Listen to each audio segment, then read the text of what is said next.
Okay, so let's start the session. Thank you for being patient. And what we are going to talk about is integrated learning.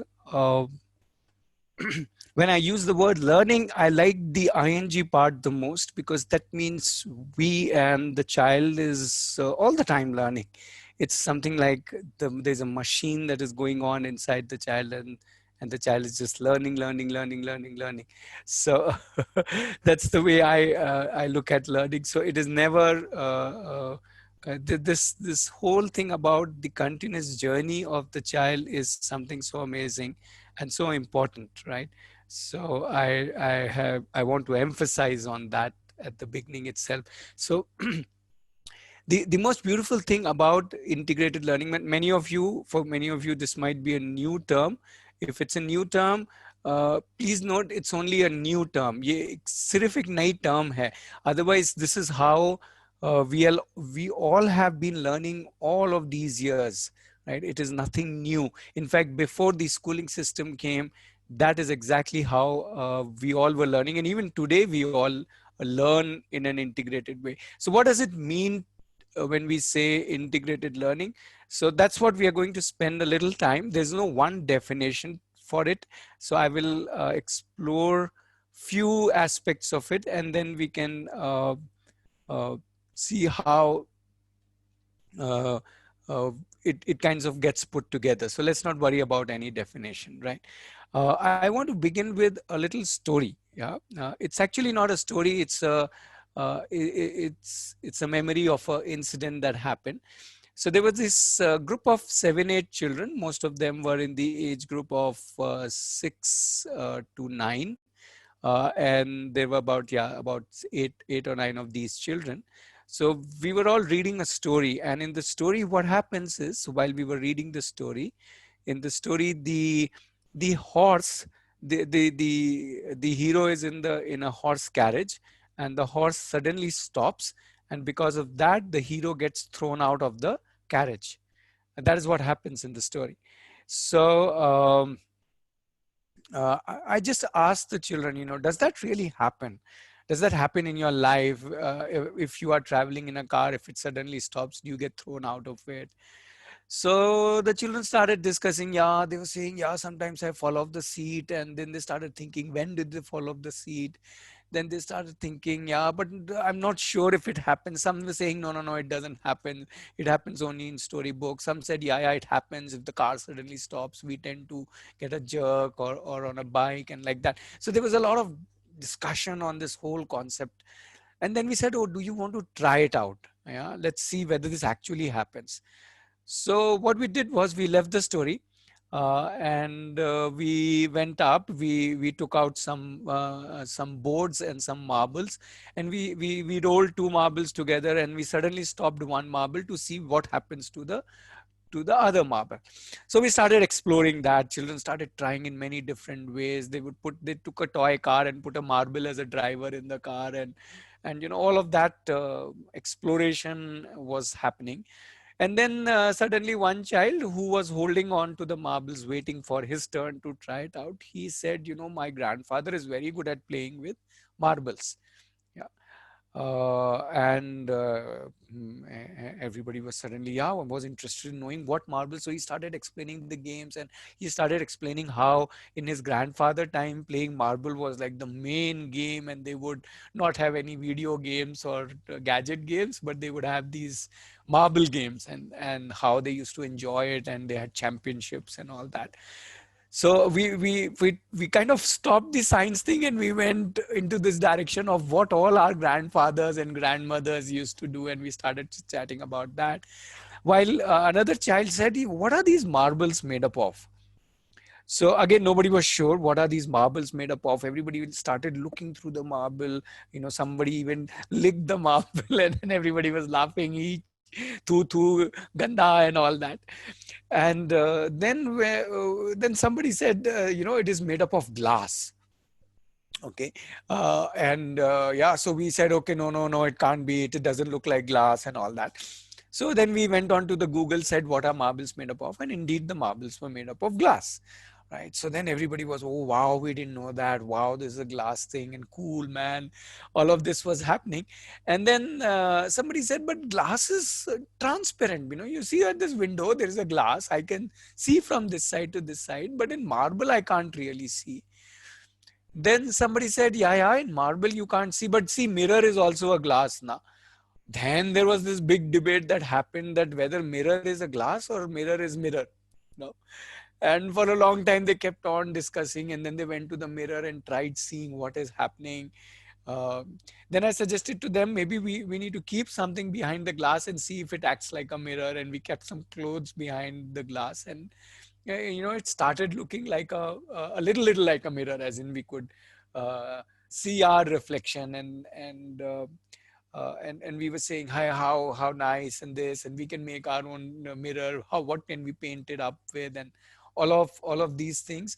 And then they say, yeah, one child was a Christian, so he said in church, a lot of these glasses are painted with a lot of different designs, and they look so nice. The light also comes in very different, and because it's like a glass painting kind of a thing. So this whole concept of glass painting, then one or two children had done it. They bought a kit from the shop, so they started talking about that, yeah, glass painting, this, that, and so on. I can actually go on, the journey goes on, but I just want to pause, and I want you to tell me, what do you think about this little story? As I said, the little story is not yet over, but I don't think I can tell you the whole story, because it goes on. It's like the ing, it is happening. It's not yet complete. It would never be complete. But what do you think about this story? So some thoughts in the chat window. What do you think about this little story? And this happened real. So I am not making this up. This actually happened. All right. Uh,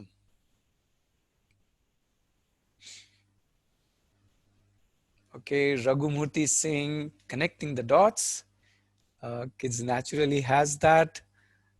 Yeah, Gauri is talking about organically growing, curiosity. Yeah, I guess all these points that you have shared. Yeah, there is lots to learn. Yes, there is lots to learn. Infinite, absolutely. But I like these words, connecting the dots, organically growing, curiosity.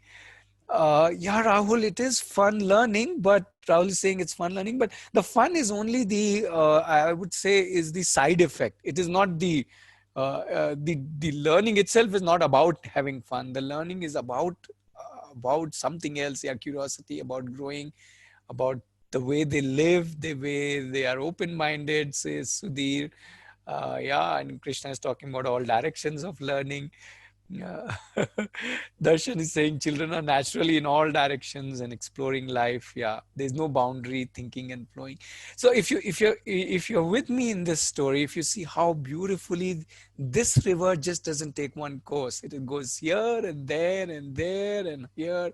Yes, questions lead to another questions, another explorations. And there were many points of views. Yeah. So the whole thing is what I call as integrated learning. This to me is a very simple day-to-day example of how children are naturally integrated learners. They don't think in terms of now they are talking science, and now they are talking language, and now they are talking, let's say history, or now they're talking relationships. They don't. They just flow from one thought, one curiosity, one imagination to another. Just like so many of you have said, like branching out like a tree, or one flowing into another like a network. In fact, these little illustrations of how the various threads of life become the rope or the thread, and that is how we live. We live, in a kind of an integrated way, right? So if we kind of understand that, then we are on it. Then we are understanding that what is integrated learning? One way to look at integrated learning is saying that, hey, integrated learning is like having a party, right? Where the party isn't realize um, uh, into anything. Yeah, like how Sudhir is saying, it's not compartmentalized or it's not broken down. Um, it is not about specialization. Even when I am doing specialization, even there I bring in so many different forms of learning all together for me to learn one thing together. Right? Let us say if I was a farmer, right? Let's say I am a farmer and I want to. I'm taking the example of farmer because people think farmers are illiterate, which is absolutely a grossly wrong statement according to me. They are extremely well learned people. That's why I'm taking the example of a farmer. So let us say a farmer. Now, how does a farmer work? His is a specialized field. He is doing farming, let's say growing whatever, let's say vegetables or fruits. But in his growing of vegetables and fruits, or whatever else he is growing, there is so many things involved. There is economy involved, there's mathematics involved, there are patterns involved, there is scientific observation involved, there is weather science involved, there's obviously language which he needs to talk to people whom he sells his produce, and how he or she interacts with the world, uh, and so on. So there is so much in within a specialization. So we are not really saying that only one thing needs only one thing. No, no, one thing needs many things. And that is the beauty of learning. So when in life we need to have so many things, then why in learning we need to compartmentalize or go in different direction? Why can't we just have a party of all the things that we are related to, right? That is what to me is integrated learning. Yeah. Uh, I also like to give this analogy. It's one of my favorite of how do I make a friend? If you think about how do you make a friend with somebody? Okay. Now you don't make a friend with somebody in one day, right? You go and let's say you met a new person today. Maybe uh, you talked with that new person today, and let's say for 20 minutes, and you got to know him or her. Maybe you got that person's WhatsApp number. Okay. Now, but that doesn't mean that you have become friends. No, no, no, no, no. In 20 minutes, you don't become friends. But maybe let's say next week you met again, you spoke on the phone, exchanged some WhatsApp messages. So you became a little more friend. And then let's say next weekend you went out for a cup of tea or a little treat together or to a coffee house, so you got to know each other a little more, and then he invited you or she invited you for a dinner, and then you got to know her more, and then you started working on something together, maybe did shopping together, then you got to know her more, and so on, so on, so on. Maybe in 6 months, maybe in a year, maybe after a few years, you would say, now she's my good friend. But so you realize the friendship did not happen, neither it happened in one particular way, nor it happened in one particular uh, aspect of life. You could be eating together, talking together, doing things together, and doing entertainment together, and so on. So these connections, which I think Darshan is talking about in the chat, is something, while they happen naturally, but you see over a period of time how these layers get built up. And in some ways, learning also works the same way. I often say learning is like making a friend, right? If I'm doing farming, as I gave you the example earlier, then when I'm doing farming, I'm making friends. I'm making friends with water. I'm making friends with irrigation. I'm making friends with the weather, right? Understanding the climate change, understanding seasons and all that. I'm making friends with how to sow. I'm making friends with the skills required to dig and till and so on, or manage the bulls or the tractor to plow my field. At this in the same way, when a little child is working, let's say a child is learning mother tongue, right? How does a child learn mother tongue? The child makes friends with one word at a time, right? But if you say one word today, the child wouldn't make friends with it today, but the child will hear the word today from you, and tomorrow from somebody else, then day after from somebody else, and soon the child will kind of put it all together. That is also integrated learning, where I don't learn in just one way or in one from one source, where learning comes to me, flows to me from many many sources, through many many interactions, in many many time spaces, till I make a friend with that learning. Some of you are friendly with painting, some of you are friendly with let's say running, some of you are friendly with mathematics. So each one of us is differently friendly, and that is how the child learns. Child learns to make more friends with somebody, and some concepts, and that's how the child learns a whole lot of skills, isn't it? And that is what is integrated learning. Let's see what else is integrated learning. Yeah. So let me ask you a very rhetorical question. Now, who is the best teacher to your child? Yeah. So that's a simple question. Who is the best teacher to your child? Okay. Um, the answer obviously is the child himself or herself. And why is the child the best teacher to herself? Is again seeped in how children naturally learn from themselves, from their observations, from their thinkings, from their conclusions, even though their conclusions might be wrong many a times. Let us say a child comes to you and says, uncle or auntie, whoever you are, says that because trees move, we get wind. That's what the child says. The child says, because trees are moving, we are getting wind. What would you say to that child? Let's say a child is 5 year old or 6 years old, and a child is saying, because trees move, uh, we get wind. That is what the child is saying.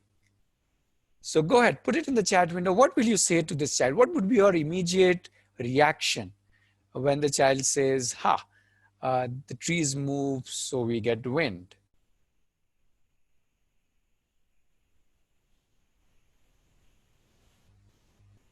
Yeah, please go ahead. Type in chat window whatever your reaction would be. Darshan is saying, um, um, tell me what makes you think that way. Tell more. Deepa is also asking, we'll ask him to explain. So he is saying, yeah, this is what I've seen. Whenever the trees move, that's when I feel the wind. Yeah. Um, moving as in waving, Gitu. So he's not really talking about moving as in how we move. Here the child is more talking about how the tree is waving and he or she is thinking the tree is waving, and that is how we get the wind.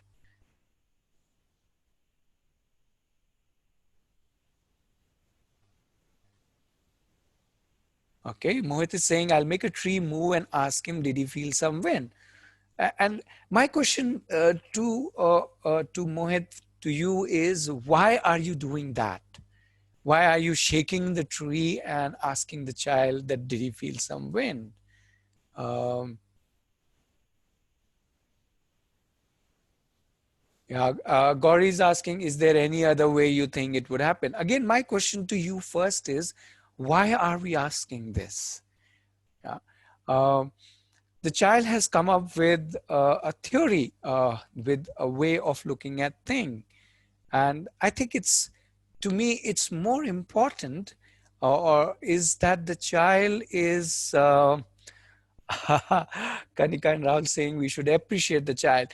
I would say, yeah, maybe that is one way to look at it. We can appreciate, we can experiment, uh, uh, we could do a lot of things, but I would say, hang on, hang on. Don't say anything for now. Uh, uh, let's not even build a conversation, because the child is already in conversation. Or rather, let's not even worry about building a learning. Let's just look at what is happening here. What is happening is that the child is thinking, right? We don't need to build anything. The child is already building.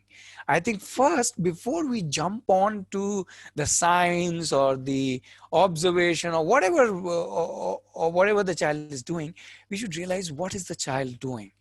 Okay, let me focus on this word. The child is doing construction, right? The child is building already something in his mind. The child is building his own thoughts. The child is building his own learning, no matter whether that's a right learning or a wrong learning. It just doesn't matter.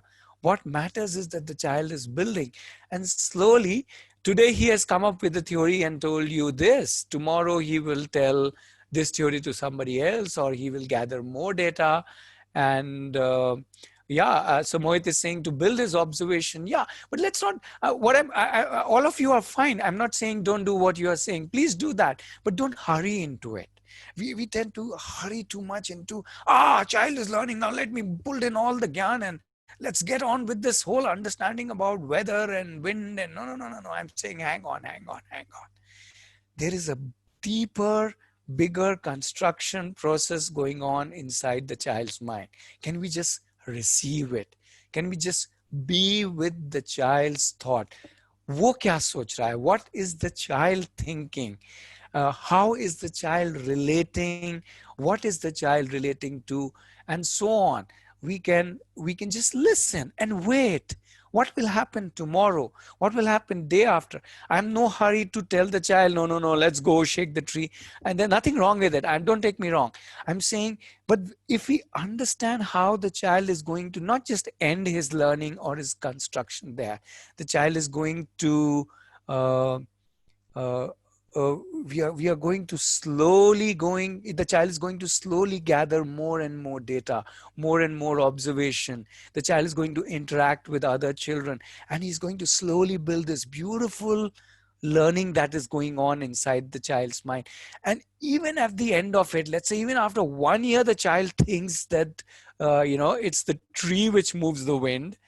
I would say it still grew it, because in that whole process, it's the child's thinking that has got developed. Uh, yes, Gauri, this approach is the basic approach in which all children learn, right? A small child, that's how the child learns, for example, vocabulary or colors or directions. And the older children learn about so many other things: life, business, social relationship.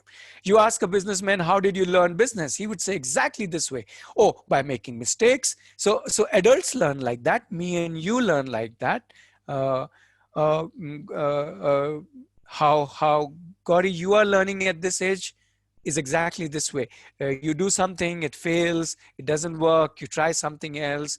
Whether you are running a business, whether you're running a home, whether you're running a family, whether you're just running yourself. In the same way, very small children are completely constructors. They're all the time. They heard a new word from today. Let's say they heard the word bank from your mouth. They yet don't know what is bank. They don't care, but they have heard the word bank. Then tomorrow somebody says, I'm going to the bank. So he might even say, get me an ice cream. And then you say, no, bank, there is no ice cream. Now he has learned one more thing. He has learned bank, and he has learned banks don't serve ice cream. Then another day he hears his father talking, this is my bank account number.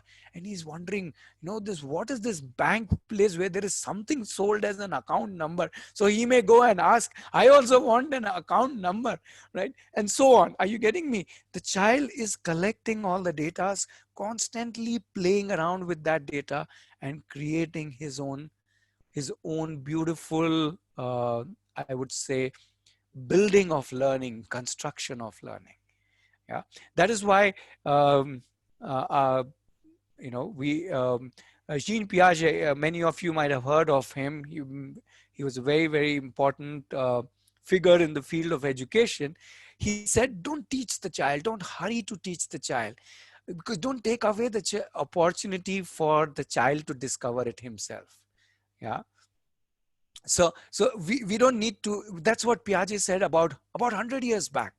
And I think we need to go back to Piaget and learn from him. Yes, we need to give children the opportunity to discover it himself. We don't need to hurry with anything. So a lot of integrated learning is about understanding this process of construction. And that is what in our program we'll talk in far more detail. What is this process and how is the child doing it? And then we realize, then we start thinking, what can we do about it? Yeah. Um, so that is also integrated learning, the construction part. Yeah. Um, Rahul, you are saying kids' worlds is different from ours. Only different in terms of the amount of information you have, Rahul, and the amount of information children have. Otherwise, I would say their world and our worlds are exactly the same. Just at this, whatever age you are, Rahul, you are also using construction every single day to create your own understanding of people, of, for example, COVID. Nobody knows what was COVID when it came. Slowly, people are constructing their understanding about how to live in these times, how to keep yourself safe, what exactly is this virus, how can we do this, how can we do our businesses during these days. So you see, we are all in the business of constructing our new model of living in this COVID times. So we are all constructors. So Rahul, our world is very similar in terms of children. We are not more knowledgeable. When COVID came, suddenly it showed us how less knowledgeable we are. Right. So let's not think that, oh, we are very knowledgeable and the children are less knowledgeable. No, all of us have the same world, this beautiful world of constructing. And if we understand that, then we are understanding integrated learning. Yeah. Let me move ahead. I want to share one more few more thoughts with you. The whole idea of learning, suppose I say apple right now, right? What comes to your mind? All right, I'm just saying the word apple. What comes to your mind? Right? Maybe fruit comes to your mind. What comes to your mind? Maybe you can type in chat window. When I say apple, what comes to your mind? Maybe laptop comes to somebody's mind, or their phone comes to my mind. Parul says red and sweet comes to her mind, right? So what is your mind doing? I say a word, okay, and your mind starts making these connections, right? Somebody may think of apple pie. Okay, Roy is saying keeps the doctor away, Kanika is saying round, Nilam is saying MacBook. So you realize how we are all have different connections. And that is the other aspect of learning. We make learning by making these connections. Now if you say, how would a child learn how to subtract? I would say, we don't need to teach him. Do we really? Do we need to have teaching? Or will the child learn that because the child is all the time connecting to quantities?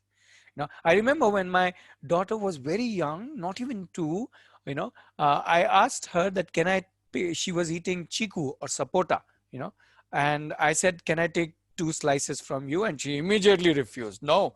And I said, why? She said, I'll have less. There you go. She is understanding subtraction. She may not know 5 slices minus 2 is equal to 3 yet, but she's already knowing the concept that if I have 5 and my appa takes away 2 slices, then I'll be only left with 3, and I'm not okay with that. Right? So how do children learn subtraction? And for that matter, how does anybody learn anything? Is because we keep making connections, because these things keep happening all the time.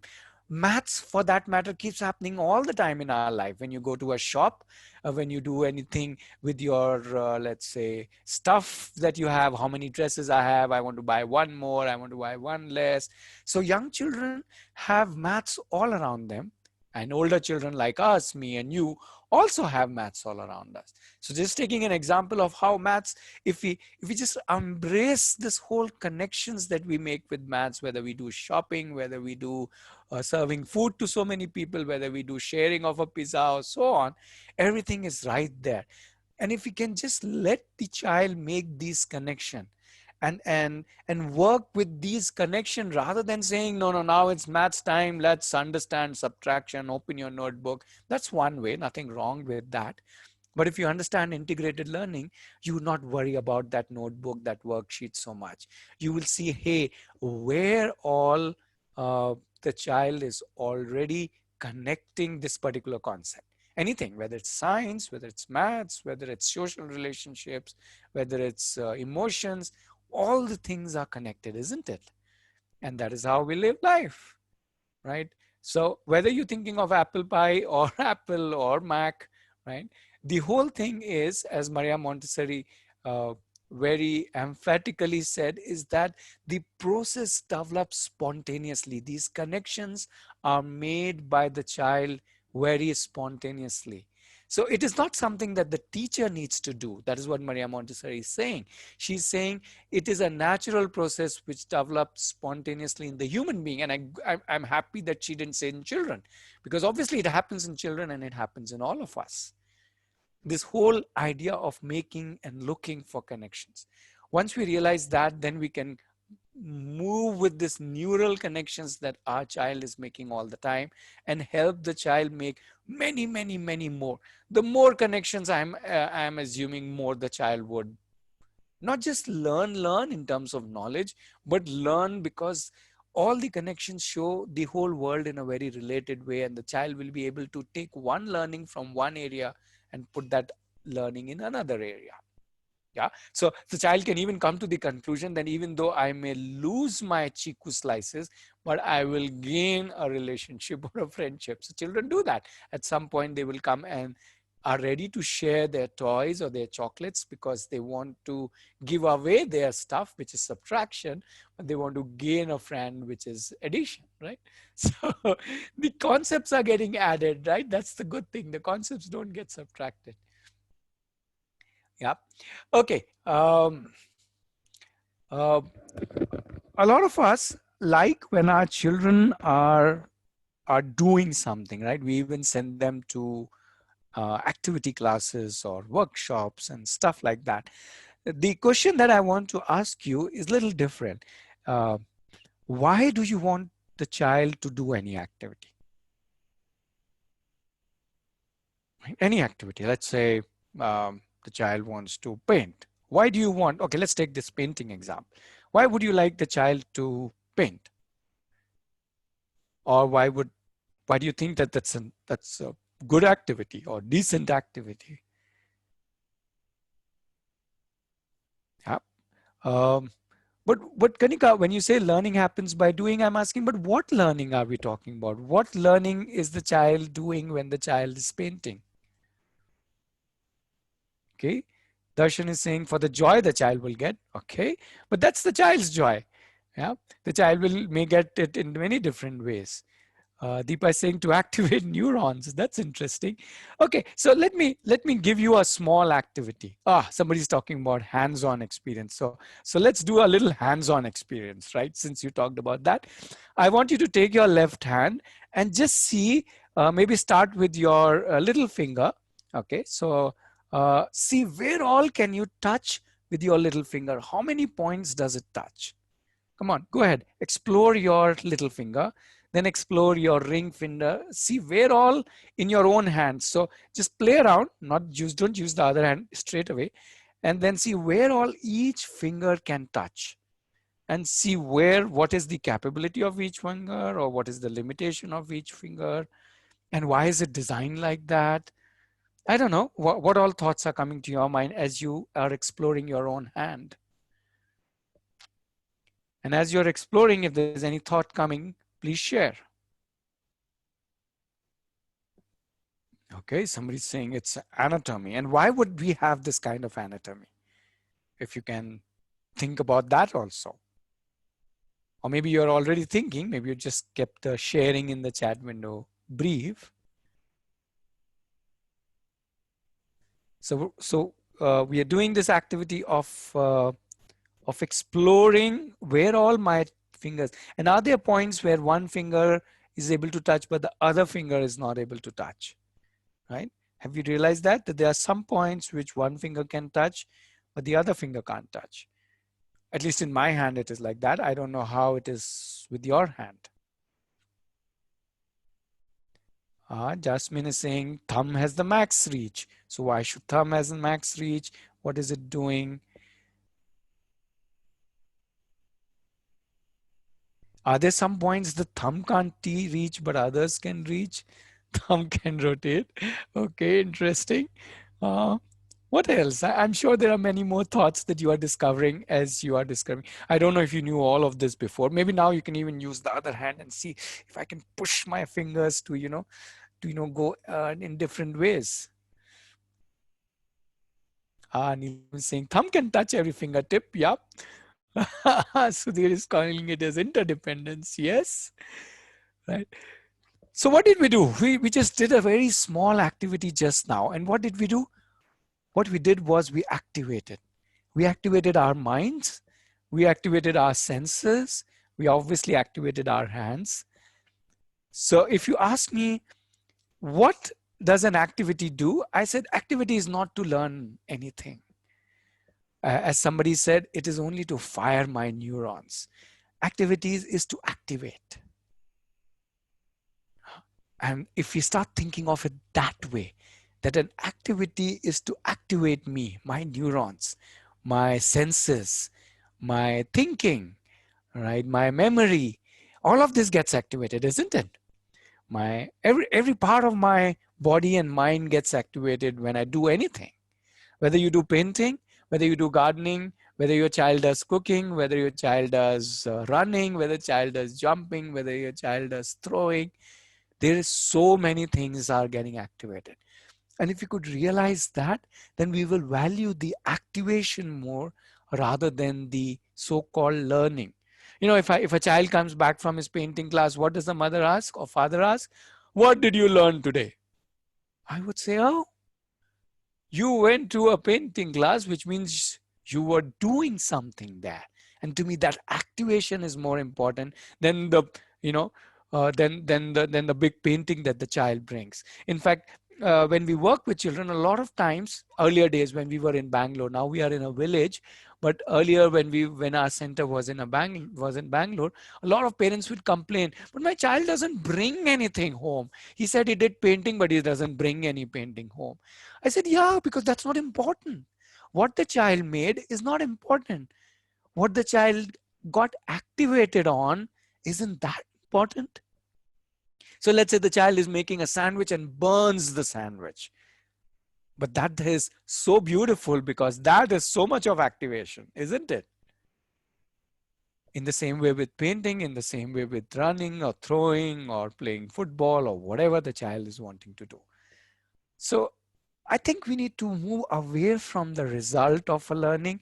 And when you look away from the result, if you remove the result of doing anything, then you realize that integrated learning is all about this activation that so beautifully is happening inside the child's mind, body, senses, and everything.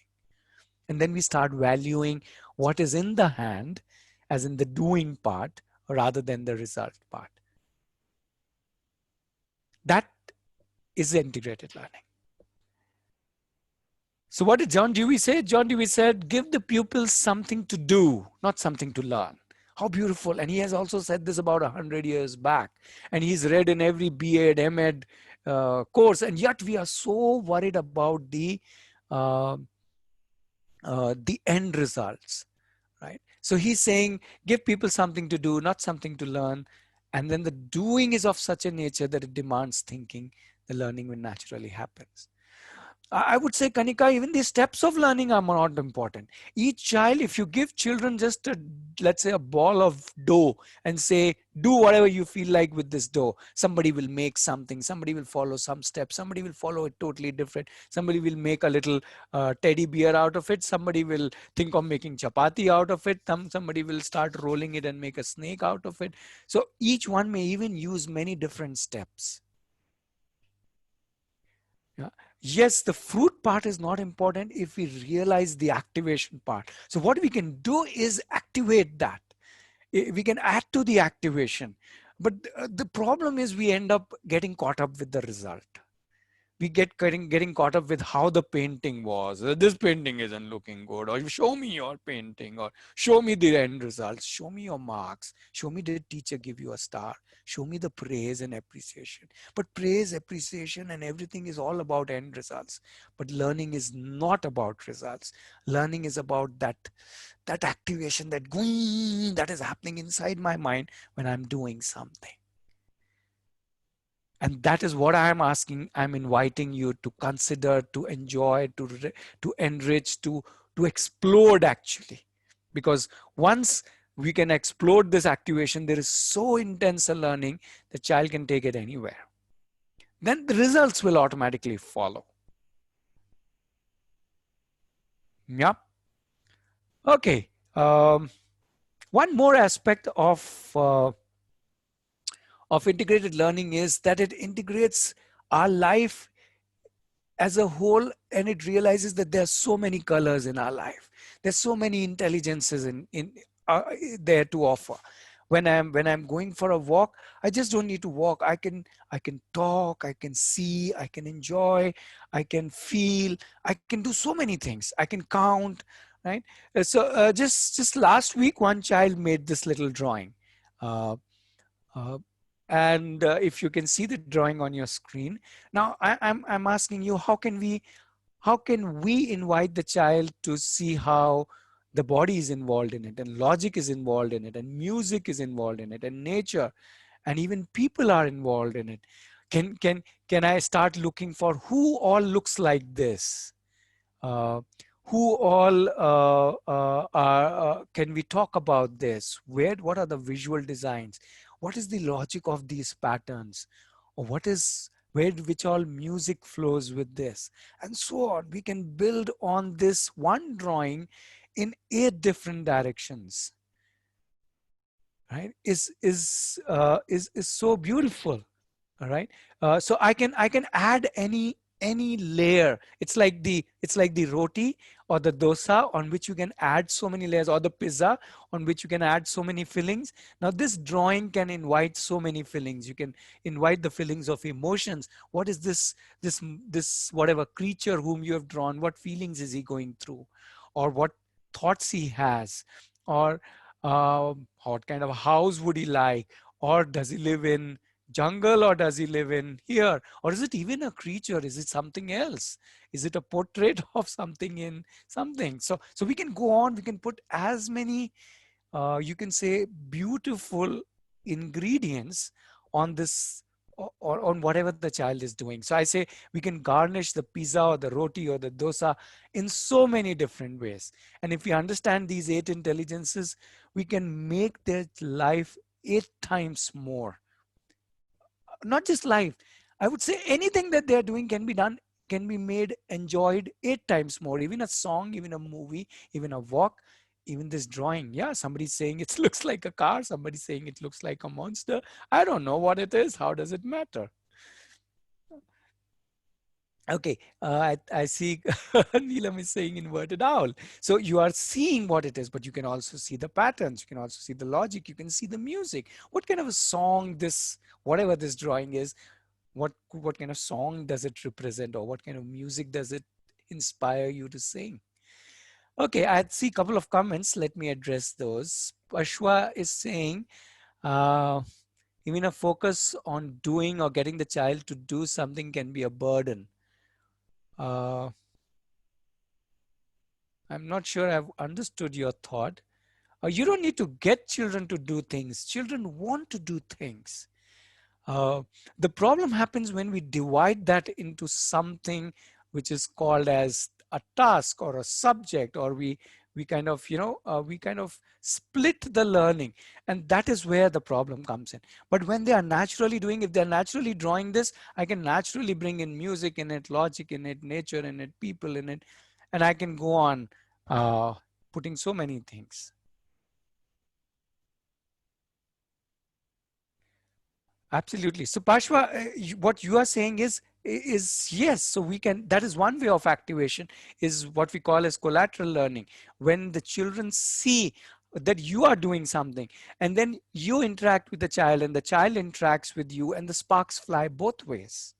Yeah, that is the beauty of learning. That is the interpersonal nature of learning, or what we also say is the collateral nature of learning, where if you are cooking something and I'm sitting next to you and let's say making a drawing, I'm invariably also getting connected to what you are doing and what you are getting connected. That's the connection I was talking about just a little time back. So that is anyway going to happen. Yeah. So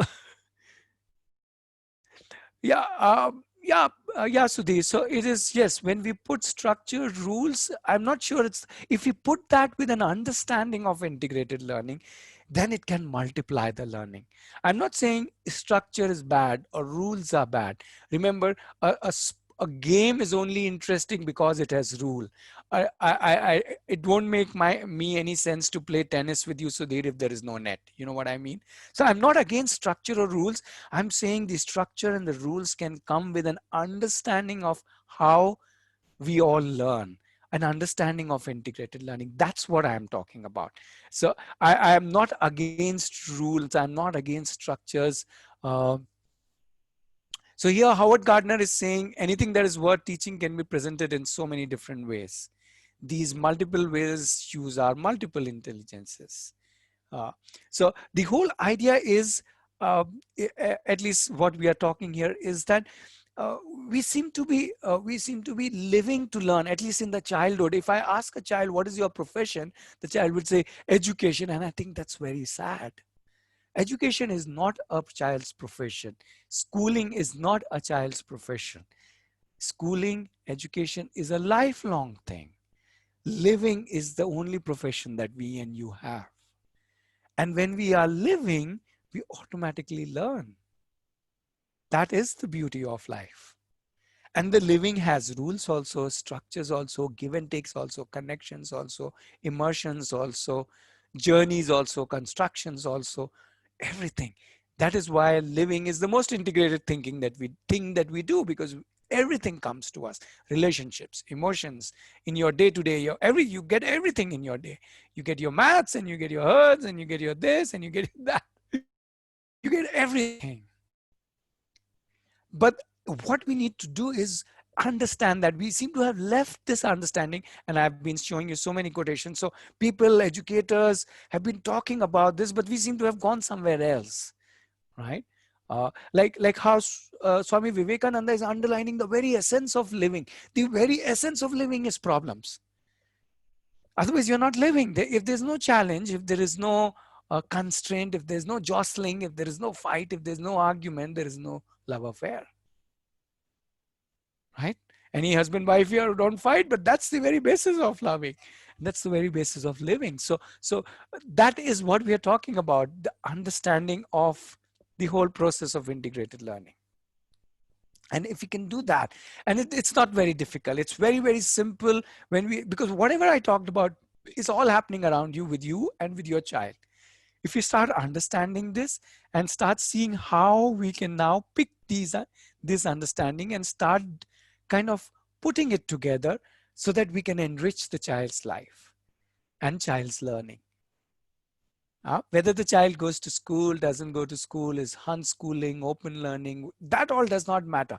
What really matters is that can I get, can I build on these insights and ideas which I can do at home very, very simply. So this is what we are doing or proposing in this program. We're going to do a program of 15 sessions, where 6 sessions would be about the 8 intelligences. 6 sessions would be about understanding how we can create and use experiences, explorations, experimentations, expressions, expansion, and enrichments. And uh, uh, and we will have 3 sessions where we kind of realize how we put it together, how we implement it in our day-to-day life. So that's the program I'm inviting you. And even if you don't join the program, okay, I would invite you to understand these processes in learning, because we can create magic just by this understanding. Yeah. And and to help you do that, as I said, we have this program of 15 online sessions. We are going to do it twice a week. It's going to start from 3rd September, so there's still some time. And we have kept the sessions in the night so that everybody can finish their day's work and then attend the session without any disturbance. So 9 to 10:30. Obviously, we'll have a lot of interactions. We'll possibly form a WhatsApp group and share a lot of things. We have kept a contribution amount, but we still work. Always we have worked with AKSD, which means you give as much uh, you want to give. So it's apni khushi se do is what we call it. Yeah. Um, so here are so this program we are it's co-created by Aarohi, which I represents, and House of Learning, which Sonal represents. And we these are our details. Sonal, if there is a link where people can register, if you can put that in the chat window, that would help people Yeah, if I'll they just want to do that. Yeah. Uh, if you want to just talk about more about integrated learning, um, and share your thoughts, we would, if you're part of the WhatsApp group, you can share there. Some of you have registered through the WhatsApp group, so you can do that. If you if you want to connect with us, talk to us, please feel free. Um, the program is for adults. Sudhir, it's for parents and educators. It is not for children. It is for you to understand how you can add value to your child. So I'm just going back to this slide. So you can empower the child, right?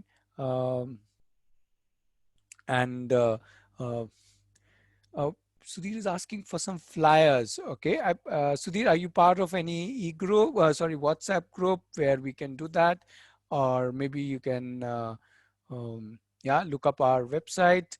Okay, so Sonal is putting the link where you can register, or you can read more about on the website.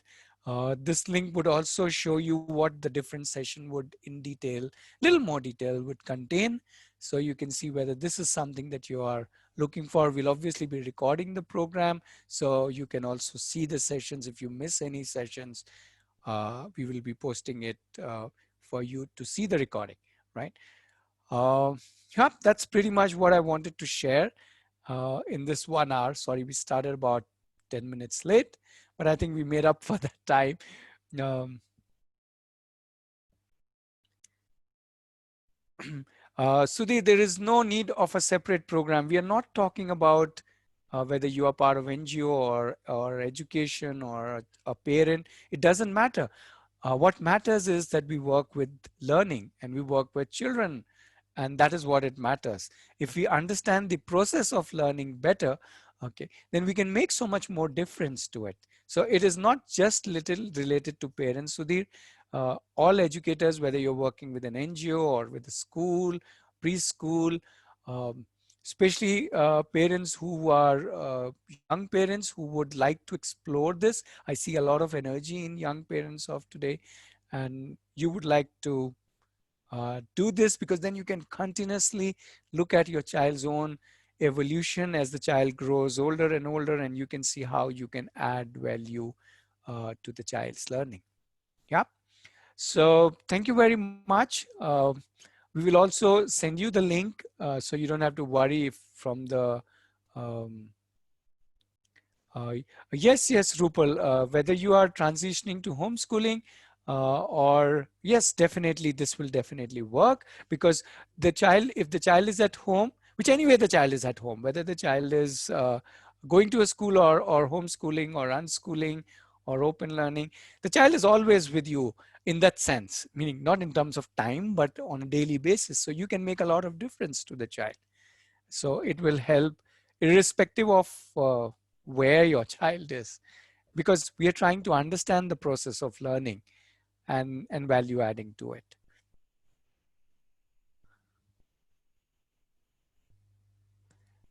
Yeah. So thank you very much, and stay connected. Please feel free to connect with us, even if you're not joining the program. That's okay. We can still learn a lot from each other. We can share a lot of things with each other. So stay connected. Yeah. Thank you very much. thank Um, you, Ratnesh. Thanks a lot for the session.